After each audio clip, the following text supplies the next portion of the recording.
Hello, welcome to Recipes by Janki. This is my very first vlog and I want to start with my own favorite double fudge banana bread. So you can see this is very overripe bananas and every house has this and it's always go to the garbage. But this is the recipe that will save your bananas and you will get very fudgy and chocolatey double fudge banana bread. So let's start the recipe by greasing a pan with the butter. So here I'm taking a bread loaf that is 9 inch. But if you don't have a pan, you can use a cake tin that is 8 inch or a muffin pan. So here I have three overripe bananas. So for this recipe, we only need overripe bananas. So if you don't have overripe bananas, still you want to make it, then you can always preheat the oven at 350 degree and bake your bananas at 350 degree for 10 minutes and you will get the overripe bananas from your regular bananas. So let's peel out the bananas.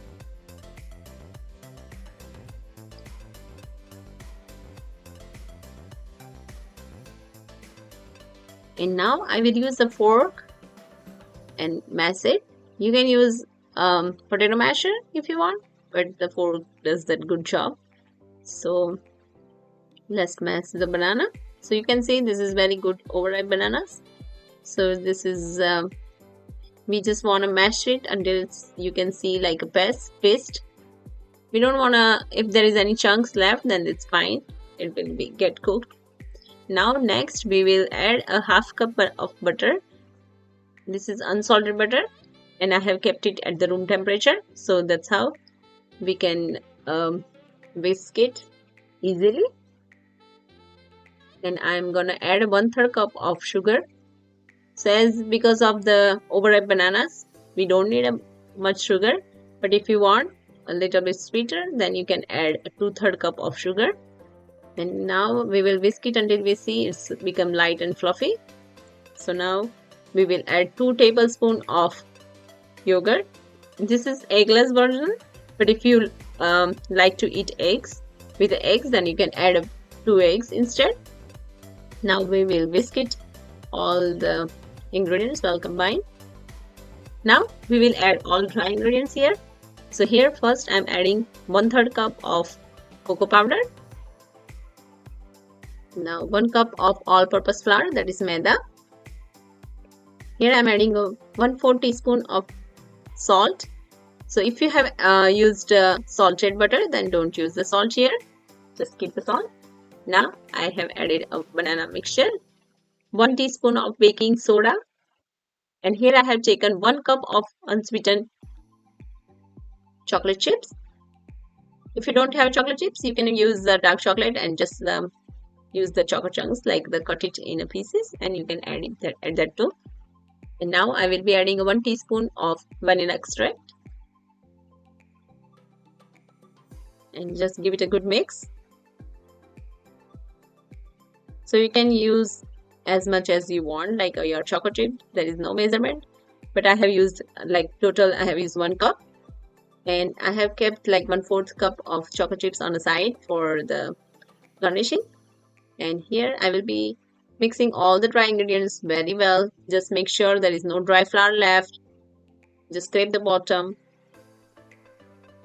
Now I am adding a 1/3 cup of milk. This is a room temperature milk. We don't want like a warm milk, just a room temperature, and just give it a good mix. So you can see it is not a runny batter like a cake batter, but this is perfect for the bread. This is how it's holding a spatula. So if you think your batter is a little bit too dry, then you can add a little bit more milk. And now we will transfer it to the baking pan. So now I have preheat my oven at 350 degree, that is 180 Celsius. And we will bake it for at least 60 minutes. It will take up to 60 to 65 minutes. So just make sure your toothpick comes out clean, then and at least try for 2 to 3 spots so you don't miss out, like if there is any wet batter left in the center. So just make sure you you pick it like 2-3 times, 2 different spots. So this is I have just flattened them with the spatula like a spoon. And now just tap it 2-3 times so there is no air pockets left. And now let's garnish with the more choco chunks for more chocolatey flavor. So this is very easy and mostly the ingredients that we already have in our pantry. Now this been out and it took me around 60 minutes. So just run a knife so it will be easily demolded. You can see it's become so fluffy and so delicious. Isn't it looking so delicious already? So now I have completely cooled down. Let it cool down for at least an hour. Otherwise, you won't get good pieces. So just cut it in a desired size. You can see I have just cut it before it's get cooled down, so it's get crumbly. But this is, believe me, this is the perfect chocolatey fudgy banana bread that you will never throw your bananas out from now. If you follow this recipe, you will be in love of bananas, overripe bananas. And please try my first recipe and give me feedback. And please like, share, and subscribe to my channel. Stay tuned for the new recipe. Thank you.